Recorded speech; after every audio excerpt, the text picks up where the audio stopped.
it's me again. My name is Hoàng Phúc and I'm 9 years old. Today I'm gonna read my book. Who was Washington Carver?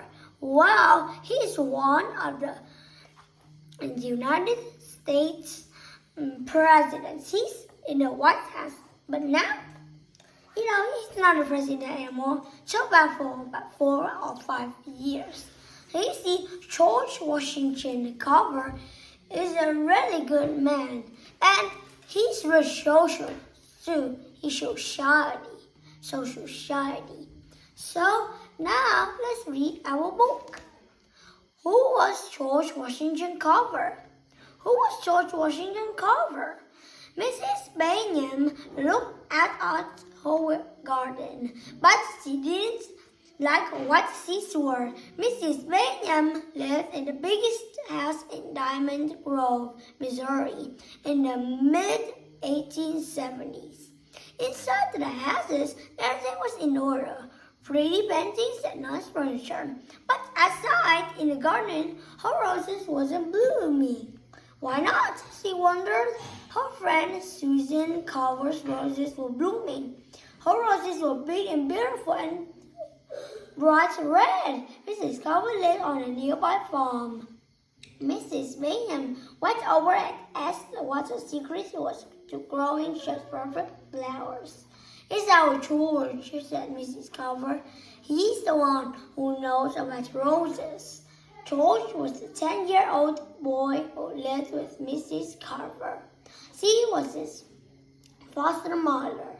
Mrs. Carver had been taking care of George since he was a baby, and George had been taking care of Mrs. Carver's plants and flowers. Cool. Actually, George helped out around the farm in many ways. He loved Mrs. Carver as if she were his own mother. He would have done just anything she asked. But he was especially happy when she asked him to help with the garden. So George went over to Mrs. Bingham's house to take a look at her roses. He knew right away what was wrong. Her roses needed to be moved to a different part of the garden where they could get more sun. He moved the plants, and they were in full bloom. Word spread quickly, and young George started helping many of Mrs. Carver's friends with their plants and flowers. One week, a neighbor needed help with the lilies. Another week, a friend asked for help with the begonias. George always seemed to know how to fix whatever problem there was. Soon, he became known as the plant doctor. George never lost that hope for spirits, nor his love for plants and the best way to grow them. He was George Washington Carver, and he used his passion for nature to become one of the most famous and helpful scientists in the world. Chapter 1. Orphan. George Washington Carver was born in slavery in Diamond Grove, Missouri. Near the end of the American Civil War, which was fought from 1861 to 1865, George was black. His owners, Moses and Susan Carver, were white. Moses and Susan were German immigrants. They didn't like slavery, but they had a 200-acre farm that needed much work, and Missouri had entered the Union in 1820 as a slave state. In 1855, the Carvers purchased a 13-year-old slave girl named Mary. They treated Mary well and were happy for her when she gave birth to a son named Jim in 1859. Several years later, George was born. No one knows exactly when George was born because most records amongst slave owners were poorly kept. Most likely, George was born in 1860. So, have they known yet?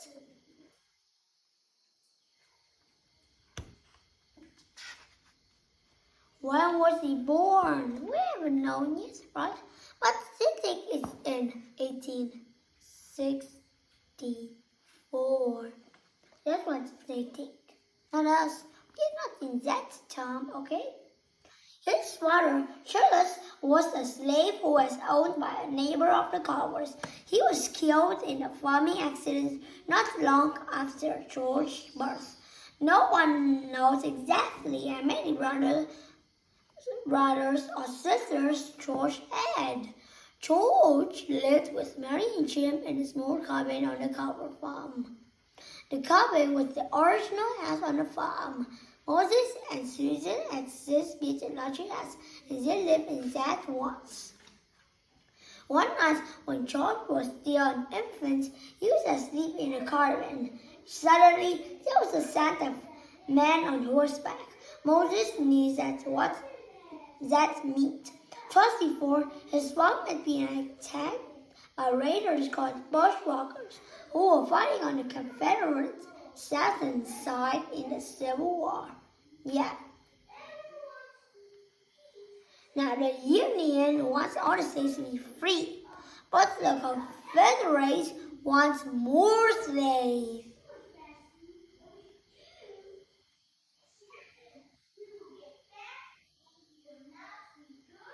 Wait a minute. Let's look and check. Now, you can see the Confederates is in the south, okay? So that means they are down the part right there. You see, it's right down to that part. And the Union is in the northern. So that means they are taking up that part. Isn't that cool? That's what it is in the Civil War. Missouri's role in the Civil War was complicated. Even though Missouri was a slave state, many of the people who lived there was against slavery. So, some men on the Union northern side fought for Missouri to remain as one of the United States and to free the slaves. Hey, Mommy! But some of Missouri's men fought to create a separate nation that would keep slavery legal. They were on the Confederate side. Moses was caught in the middle. He had slaves, but since he was also wanted slavery to be illegal, he upset people on both sides. The bushwhackers wanted to take the slaves and sell them in the nearby state such as Arkansas. Moses raced to the cabin and called out for Mary. Moses grabbed Jim, and Mary grabbed George. Moses and Jim escaped, but it was too late for Mary and George. The men grabbed her and the baby, and they got out away in the night. The next day, Moses hurried to Nashville, Missouri, which was about 8 miles. There was a man in Nashville who was a scout for the Union side. The man must know where to look for Mary and George. Several days later, the scout came back. He was cursing George, who was very sick with whooping cough but alive. There was no sign of Mary. The raiders had abandoned George. Mary was never heard from again. Jim and George was left without a father or mother, but Moses and Susan were determined to give the boys a family. The Cowboys moved Jim and George into the men and treated them as if they were their own children. Even though the 13th Amendment freed all slaves in 1865, the boys stayed with the Cowboys, whom they called Uncle Moses and Aunt Susan. George was known simply as Carver's George. That's why we called him George Washington Carver. Washington is also the capital state of America, Washington, D.C. Do you know that? Wow, yeah, that's right. Chapter 2, Childhood. Every day, George explored to the fields and flowers and animals on the covered farm. It was a big farm, about the size of 150 football fields. Moses and Susan grew corn, wheat, and potatoes. They raised cows, pigs, and horses. There was always plenty of work to do on the farm. Jim and George were expected to help the other farmhands as much as they could. Jim was big and did some of the chores that took strength, such as plowing the fields, but George never seemed fully healthy after he recovered from whooping cough as a baby. He was often sick.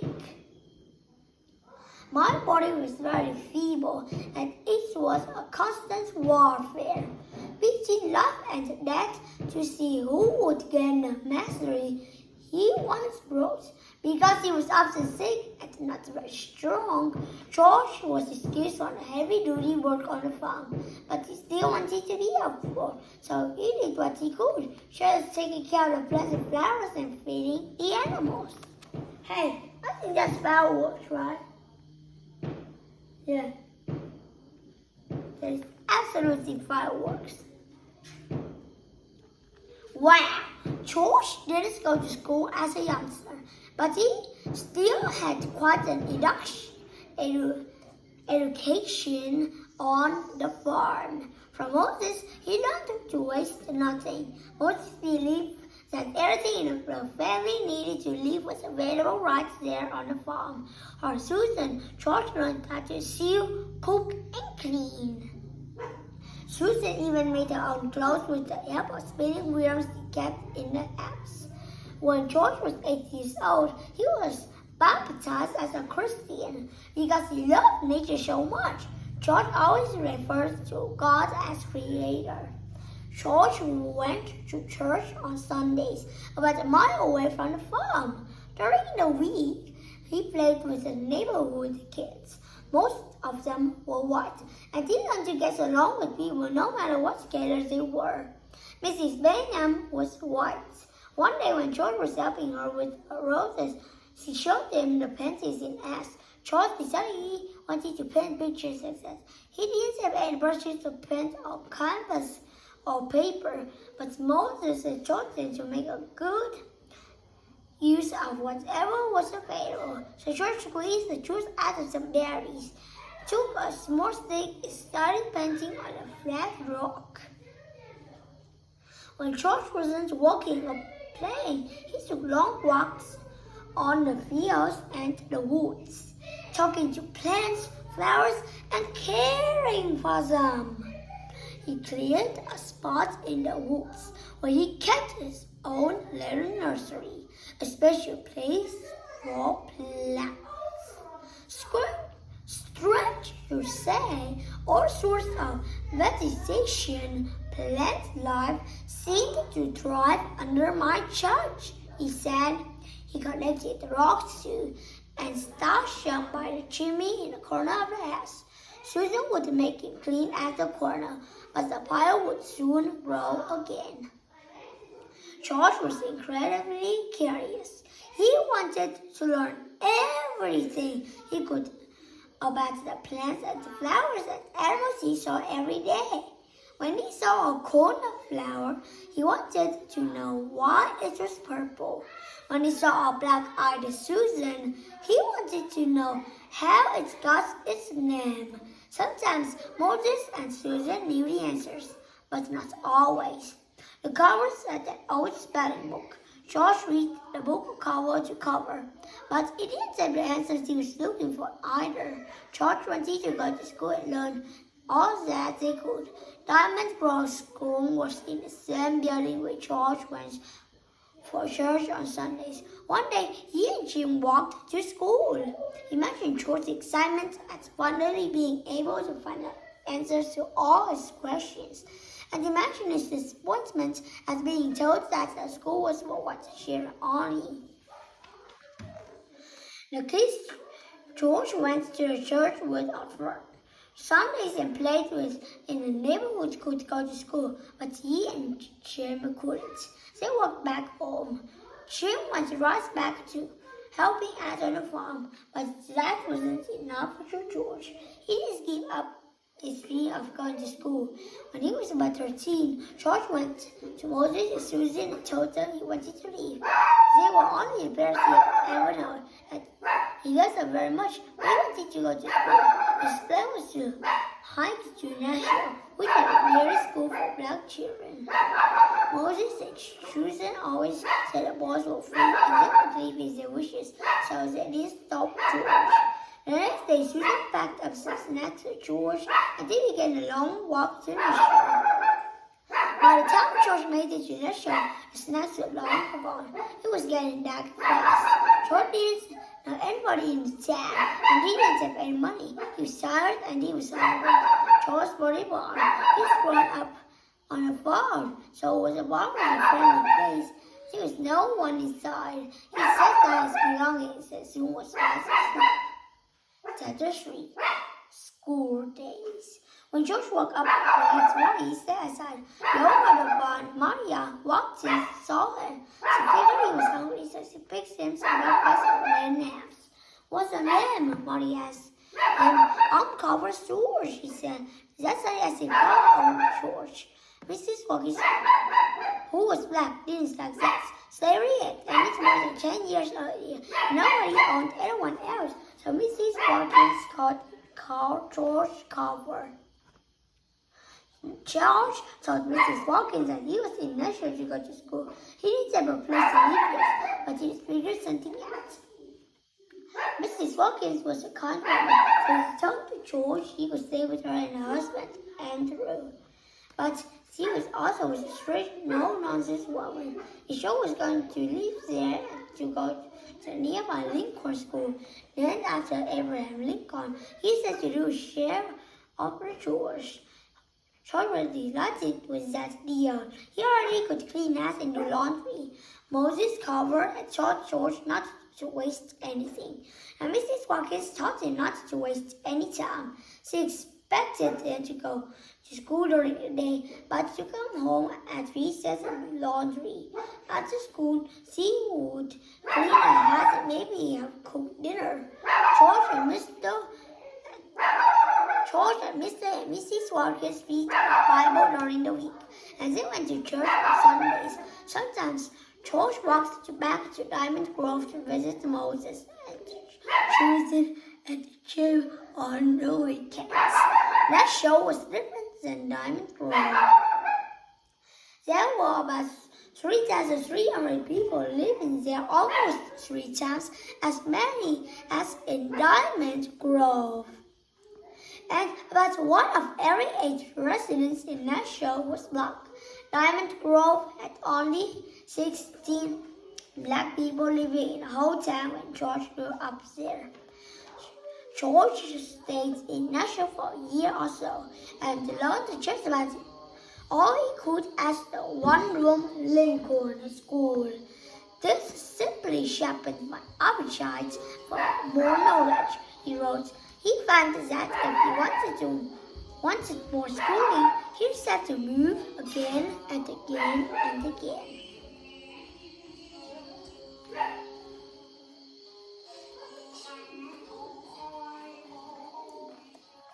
At the time, many former slaves were moving from the South into Kansas and other northern states in search of a better life. In 1878, George Hitch arrived with one church family on the way to Fort Scott, Kansas. People rode in the back of a wagon for part of the 80-mile trip and walked the rest of the way.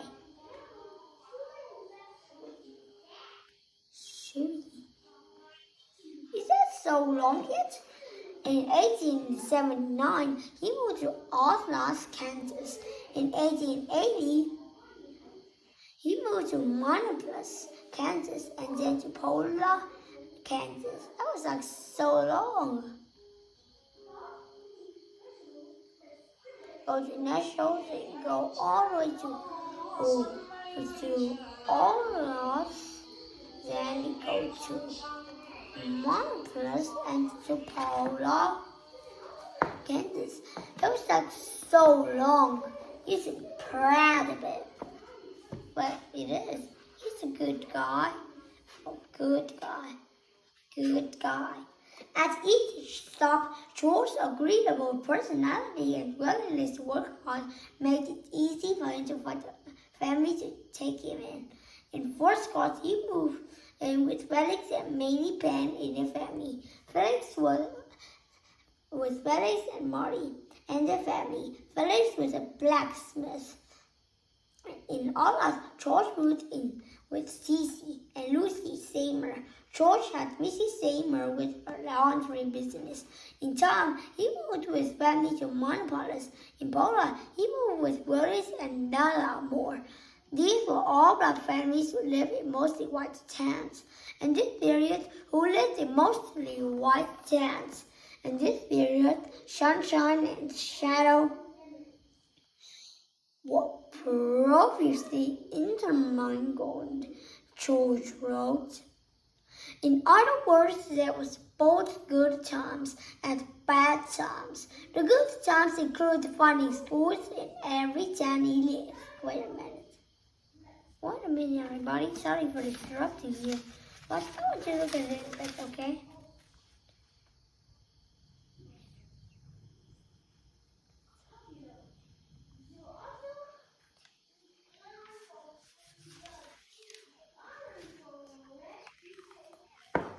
Okay.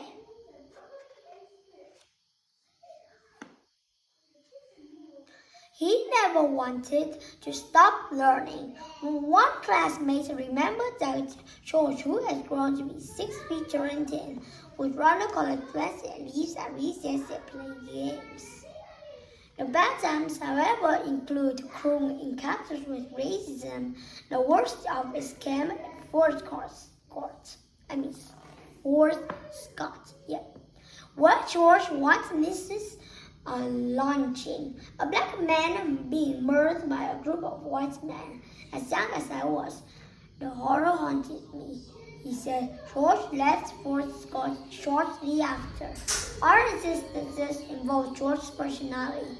And one time, he and a white friend went out on to a breakfast. When they sat down, the waiter told them he was served a white man, but not George. This kind of reason was legal in those days under Jim Crow laws. In 1883, George got word that his brother Jim had died from smallpox. She was 23 years old. He left the cotton farm a few years earlier and moved to Kansas to find work. Although George had not seen his brother much after leaving home, he wrote that he felt as never before that I was left alone. That was kind of sad. George found comfort, though in friends who cared about him. He moved back in with the Seymour family in Monopolis. This is where George took his middle name. When he began getting mail in town for different George covered in town, he added the initial "we" to his name so the postman could tell the two men apart. A friend asked if the "we" stood for Washington. George thought that sounded good, so he became known from then on as George Washington Carver. Yeah, that's it, my dear. He's George Washington Carver. Yeah, that's it. George opened a laundry business, washing and running clothes for other people at Monopolis, and bought a small plot of land. Then he sold the land for profit and moved to the larger town of Kansas City. He entered the school to learn shorthand and typewriting. He thought he might want to work for a telegraph office, but he decided business school wasn't enough. George wanted to go to college, so he began writing to colleges he wanted to attend.